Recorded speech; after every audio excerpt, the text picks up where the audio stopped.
Chapter 1. You're not built for this. It happened in front of the entire team. We were halfway through the quarterly strategy session. 12 of us, packed into the glass conference room, another 6 dialed in from remote offices.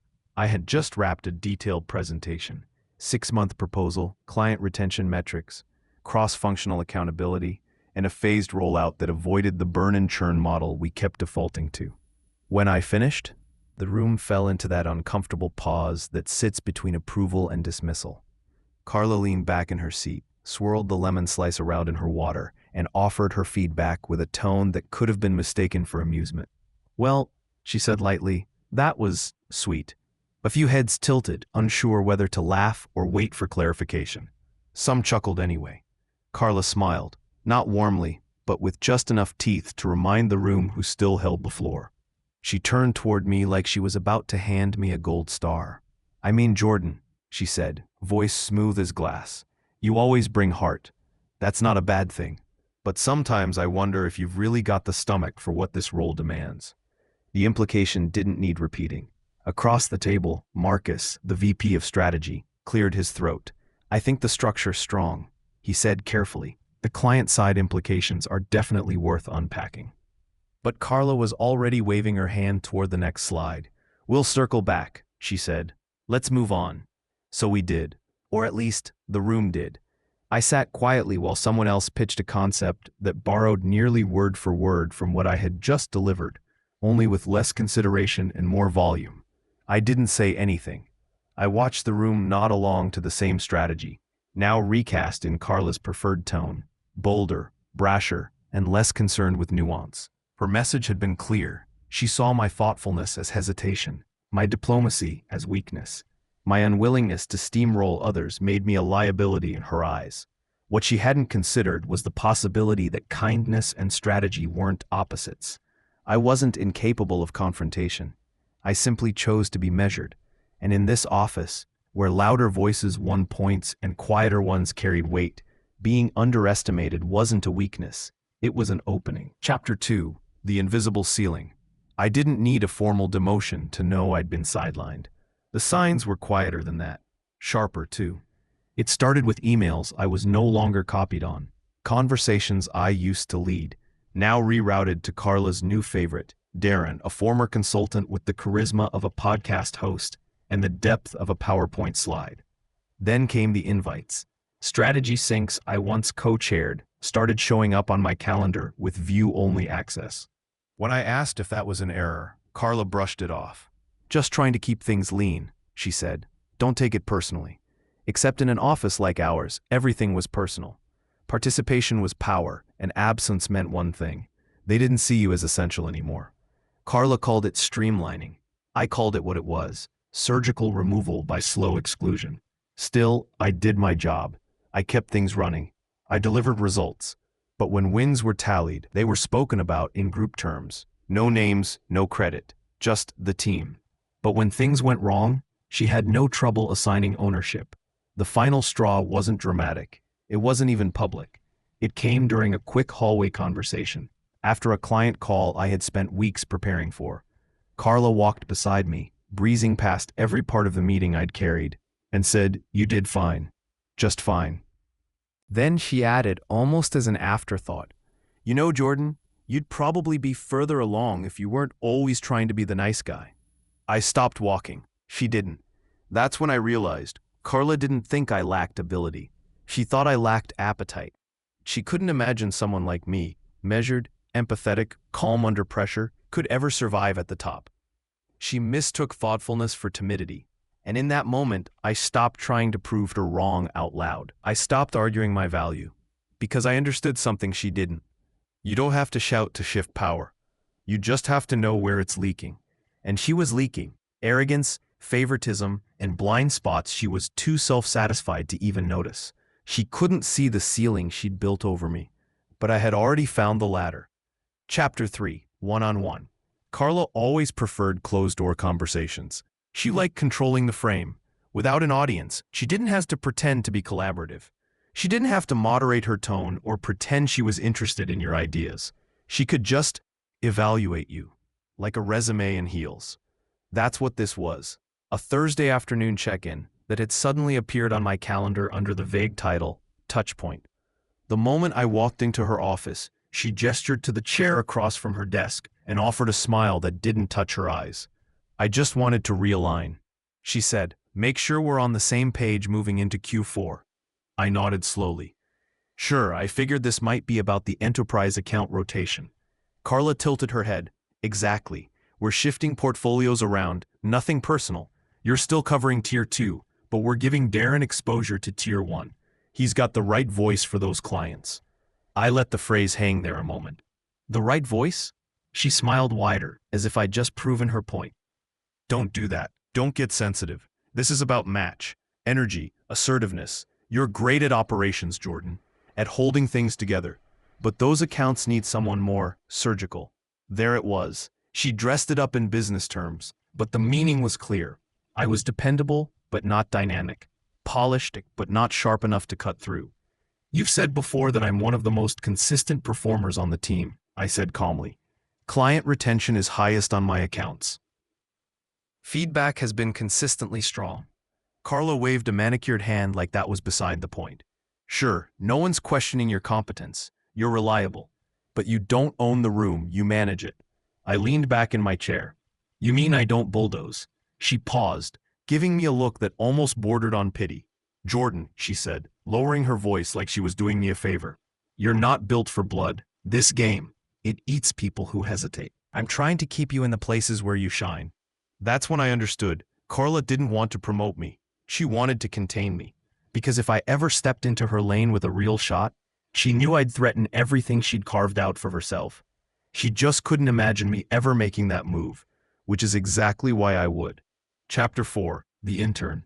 Maya Chen wasn't supposed to be memorable. She came in through the university pipeline. Quiet and overqualified, like most of the interns we cycled through every semester. She dressed sharp, took detailed notes, and always arrived 5 minutes early, with questions that made people twice her age blink. But in an office like ours, she was easy to overlook. She didn't interrupt, didn't self-promote. She asked thoughtful questions, stayed late, and said thank you after every meeting. Carla barely noticed her, which was her first mistake. I first noticed Maya during a partner pitch review. Darren had bungled a slide deck, reordered the timeline, and missed the conversion funnel entirely. Carla didn't blink. She just said, "We'll clean it up later," and kept going. But Maya caught it. She stayed after the meeting, politely flagged the inconsistency, and offered a restructured outline she'd drafted just in case. It was better than Darren's. I asked her to email it to me. The next day, I presented a revised version at a client alignment session. Carla praised the clarity.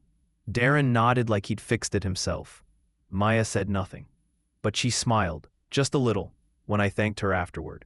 I started looping her into things more intentionally. Shadow reviews, deck prep, process audits. Not flashy, not formal, just opportunities. She didn't flinch once. It wasn't about grooming her. I wasn't building a mini-me or trying to curry favor with HR. I just saw in Maya what no one else was bothering to look for. Capability without ego. Vision without noise. The exact qualities Carla dismissed as soft. Over the next month, Maya became my shadow. I'd CC her on calls I wasn't technically supposed to include her in. I'd send her legacy decks and let her rework them on weekends. She absorbed everything: language, tone, subtext. She started to see the chessboard before most people even knew we were playing. And most importantly, she never tried to impress anyone, which meant she understood exactly how the game worked. Carla still hadn't noticed. She thought Maya was filing reports, taking notes, being eager. She had no idea Maya was quietly being prepped to walk into a role Carla thought no one else could fill, especially not someone soft, especially not someone I trained. Chapter 5, Fireproof. Carla waited until 2 days before the project kickoff to pull the plug. It was a high-visibility initiative, cross-functional alignment, external vendor integration, executive sponsorship.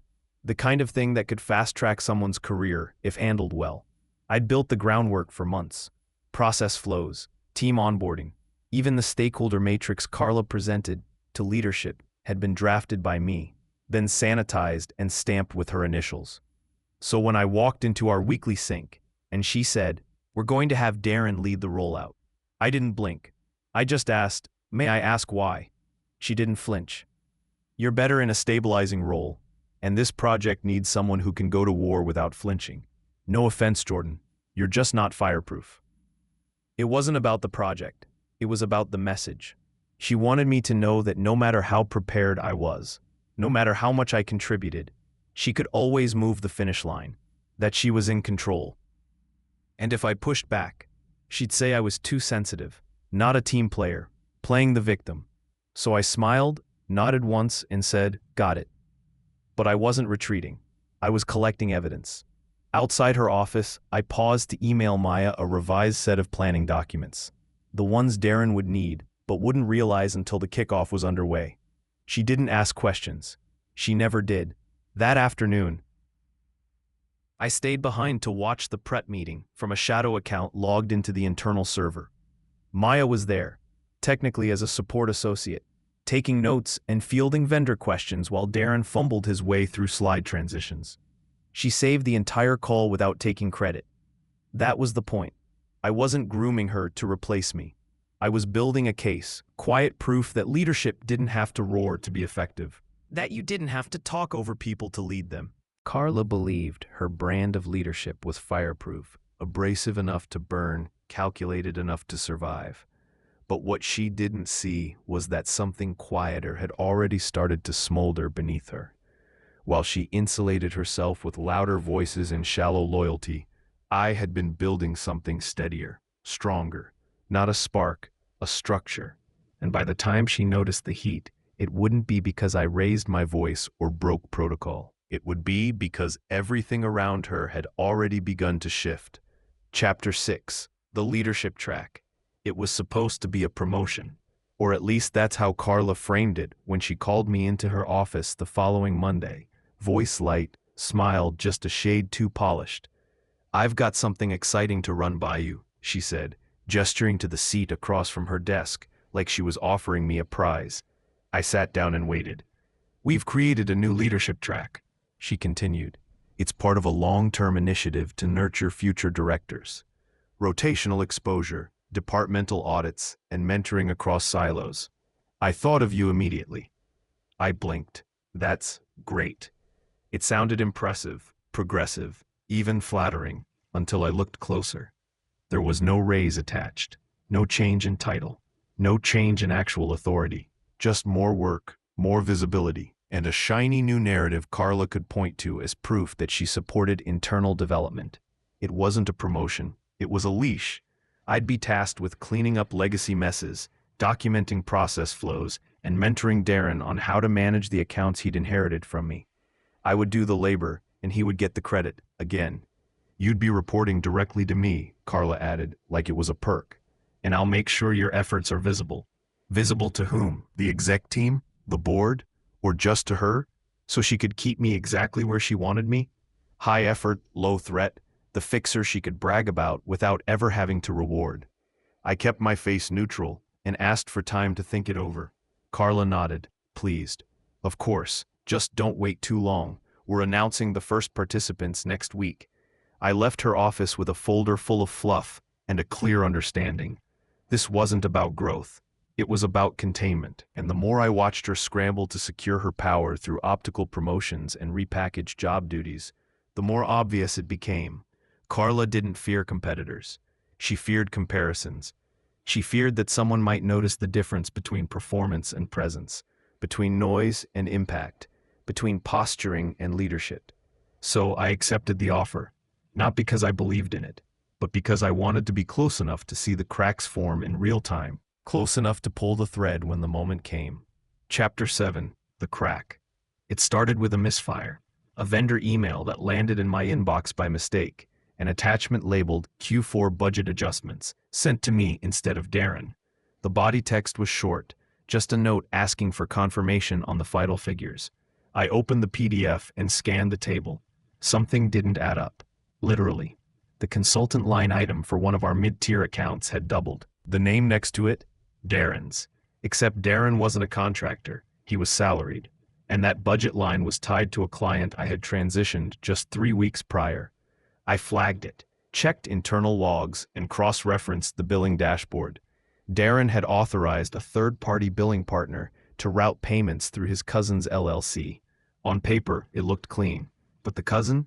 He didn't work in our industry. His LinkedIn said, freelance business strategist, no website, no client list, just an invoice history that now matched our books. Carla had signed off on the vendor list personally, which meant either she didn't know or she didn't care. Either way, it was a problem. I documented everything, screenshots, timestamps, invoice IDs. Then I sent a quiet message to finance asking for clarification on the Q4 consultant pool reallocations. Just a soft ping, nothing accusatory. The reply came within the hour. Finance had no idea what I was talking about. The reallocation wasn't logged in their records. That night, I stayed late, pulled the last 6 months of project expenditures and traced every vendor ID that Darren had introduced. The pattern was there if you knew what to look for. Overlapping surnames, irregular invoice frequency, inconsistent scope descriptions, sloppy, arrogant. I sat back in my chair and exhaled. This wasn't just favoritism anymore. This was liability. The next morning, I looped Maya in, not with the full details. Just enough for her to see how certain project data points weren't aligning. I watched her eyes narrow as she pieced it together faster than I expected. "You think this was approved?" she asked quietly. "I think it was ignored." Maya nodded, not pressing further. She wouldn't need to. In 3 weeks, she'd be presenting her first cross-functional audit to senior leadership.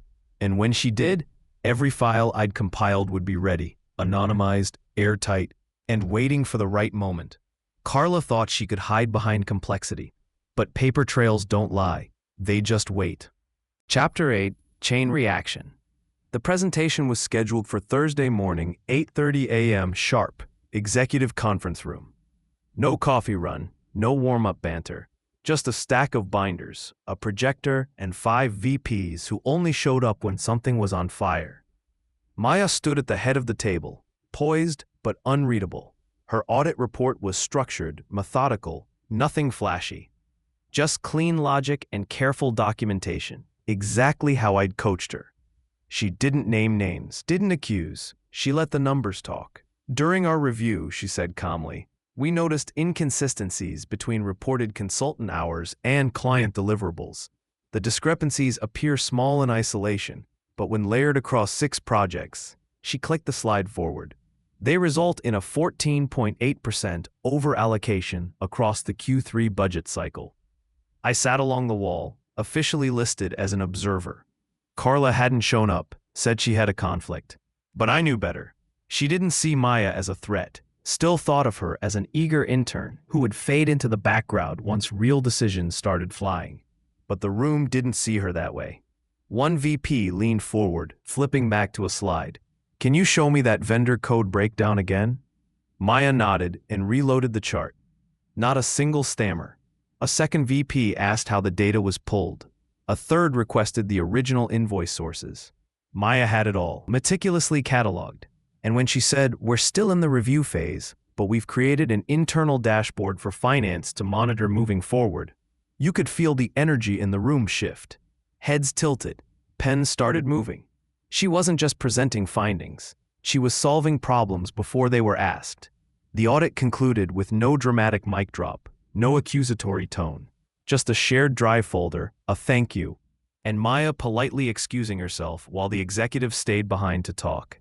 I left 10 minutes later, didn't say a word.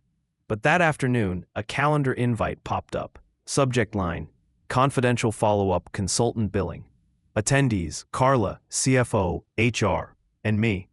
The investigation had officially shifted into motion, and for the first time, Carla's name wasn't floating above it. It was embedded inside.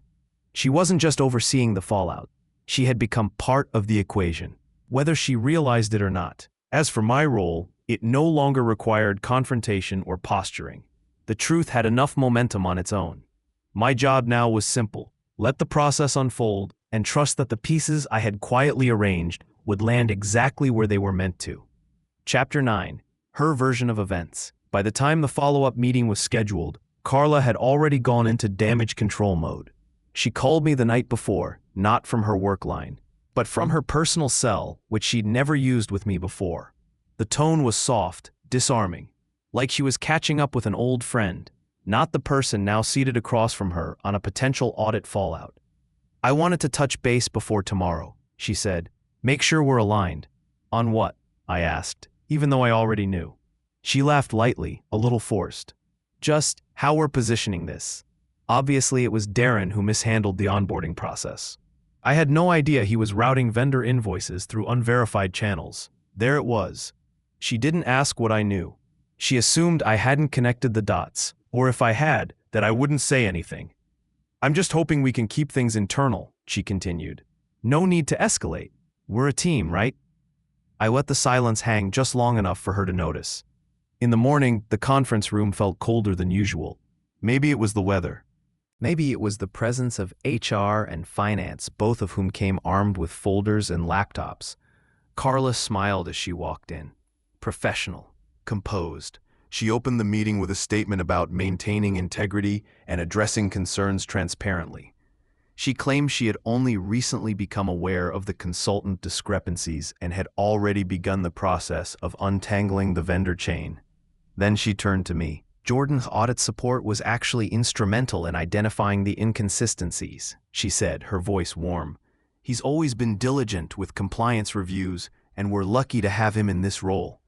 It sounded like praise, but it was a trap.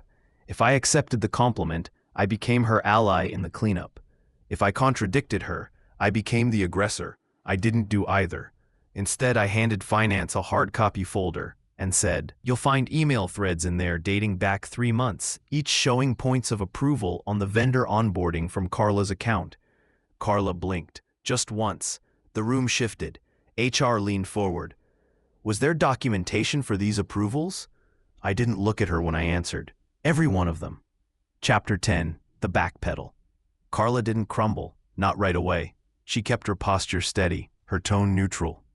Years of boardroom survival had taught her that the first one to panic usually lost control of the narrative. But the cracks were there, just beneath the surface. She asked to step out for a moment after the document review. HR obliged, leaving the rest of us in the room. No one spoke. The silence felt deliberate, like everyone was recalibrating in real time. When she returned 10 minutes later, her entire demeanor had shifted. She was no longer presenting as the one in control. She was positioning herself as the one misled. "I'll be launching an internal review with my team," she said. "Obviously, this information changes some of my prior assumptions. I was unaware that Darren had bypassed protocol, and I take full responsibility for any oversight on my part." It was a clean pivot, an elegant version of throwing someone under the bus while appearing self-reflective. She didn't deny the approvals. She simply reframed them. "I trusted his judgment," she added. Clearly that trust was misplaced. HR nodded, typing steadily. The CFO asked 2 short follow-ups, one about the approval timeline and another about training protocols. Neither question was aimed at me. They already had what they needed. After the meeting, I lingered in the hallway near the elevators. Maya joined me a few minutes later, silent at first. "That was something," she finally said. "She's adjusting the story," I replied. Maya nodded. "She thinks if she gives them a version with just enough regret, they'll let her steer the cleanup." "They might," I said, "but not if more keeps surfacing." Maya turned toward me, studying my face. "Is there more?" I didn't answer. I didn't need to. The real story wasn't just in the emails or vendor reports. It was in the way Carla had systematically diverted credit, blocked development, and created a performance ceiling for anyone who didn't mirror her exact leadership style. She thought soft meant weak. But softness, real softness, is strategic. It adapts, it survives, and when necessary, it dismantles. The elevator dinged.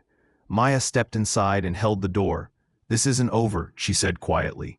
"No," I agreed, walking in beside her. "It's just starting." Chapter 11, The Realignment. By the following week, Carla's name had all but vanished from the departmental threads. No farewell email, no calendar invite for a goodbye happy hour. Just a quiet calendar update labeled interim coverage rotation and a restructured distribution list that no longer bore her initials. Internally, the official line was that she was on leave, but everyone knew what that meant. The thing is, Carla didn't go down because of a single misstep. It was the aggregation of everything she'd hidden behind polished reports and rehearsed charisma. Once Maya's audit cracked the surface, people started re-examining things they'd previously ignored. Finance uncovered a pattern of padded consultant hours dating back more than a year. Some tied to Darren, others buried under obscure third-party contracts that bore no direct contact information. Legal found language in vendor agreements that hadn't been run through compliance. HR discovered formal complaints that had been resolved without proper documentation. One complaint in particular was from an associate Carla had coached out 6 months ago, an associate who had flagged ethical concerns that were never escalated. It wasn't just oversight anymore, it was negligence, possibly more. And once legal caught wind of the patterns, the company did what companies do when they smell risk. They moved fast. Carla was pulled into a closed-door meeting that lasted 2 hours. When she came out, she walked past her team without speaking. The next morning, her office was cleared. Her nameplate gone. Security escorted her out with a sealed folder and a non-disclosure agreement that she likely signed before even reading. No public shaming, no press release, just erasure. Elena Cross, the VP of People Operations, called me into her office 2 days later. She didn't waste time. "You handled this exactly how we needed," she said. Quietly, strategically. I nodded. "We're offering you a senior strategic role effective immediately. Title's not glamorous, but the autonomy will be significant. You'll report to me directly until we sort out permanent restructuring." "And Darren?" I asked. "Moved into a non-client-facing role," she replied. "Training and documentation. He won't be touching budgets again." I didn't gloat. I didn't need to. The weight of it was already enough. Later that afternoon, Maya slid a sticky note onto my desk. Carla's handwriting. An old one, probably left behind on purpose. Too nice to lead. I looked at it for a long moment. Not with anger, not with bitterness. Just clarity. Because the truth was, they weren't wrong about me being soft. They were just too short-sighted to realize that softness is where endurance lives, where observation sharpens, where leverage builds, and when it's ready, softness becomes the blade that cuts cleaner than any show of force. Chapter 12. The Long Game.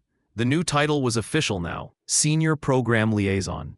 It wasn't flashy, but it came with weight, strategic autonomy, direct access to leadership, and a wide-angle view of how things actually worked across departments. I wasn't a placeholder anymore.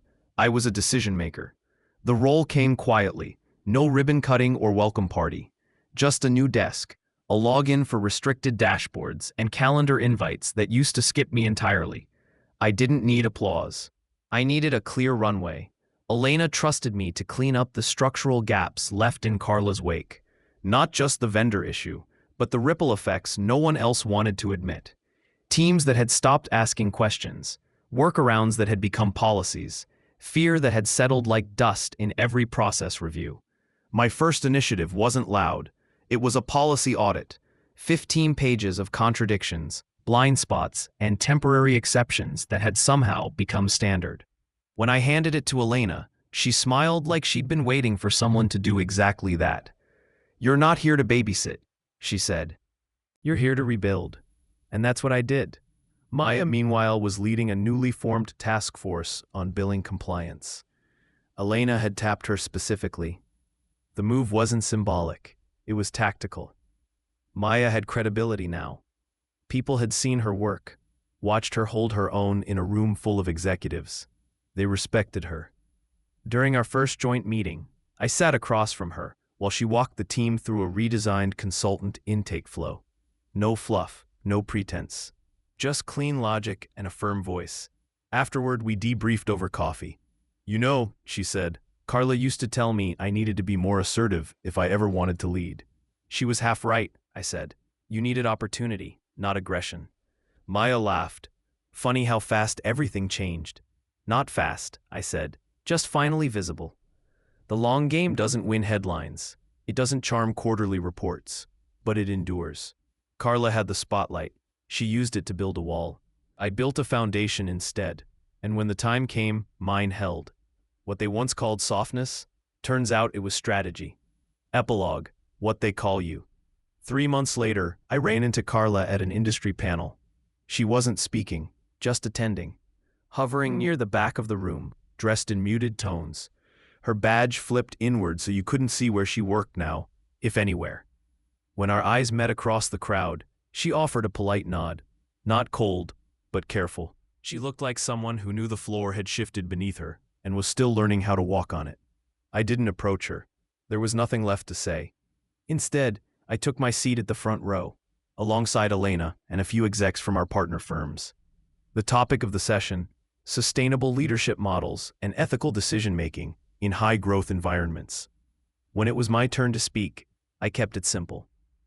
I used to think leadership was about being the loudest voice in the room, the one with the sharpest elbows or the cleanest resume. But I've learned it's the opposite. The most effective leaders don't have to prove they're in charge. They create space. They build trust. And when the storm hits, they don't run. They steady the structure. Afterward, a young analyst approached me in the hallway. She looked nervous, badge barely clinging to her blazer. "Can I ask you something?" she said. "How do you keep going when people don't take you seriously?"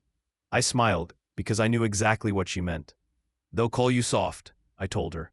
"They'll say you don't have the edge for it. But let them say it, because while they're busy measuring volume, you'll be measuring impact, and when it all shakes out, you won't need to raise your voice. You'll already be standing in the place they never thought you'd reach." She nodded slowly. "Thank you." As she turned to leave, I glanced back toward the conference hall. Carla was gone. But the shadow she used to cast, that was gone too. In its place stood something quieter, stronger, a version of leadership no one saw coming, until it became the one thing that held. Thanks so much for watching. If you love a good revenge story, or if you've ever dreamed of getting the last word without saying much at all, you're in the right place. Be sure to like this video, subscribe to the channel, and turn on notifications so you never miss a new savage ending. Because around here, karma always hits different.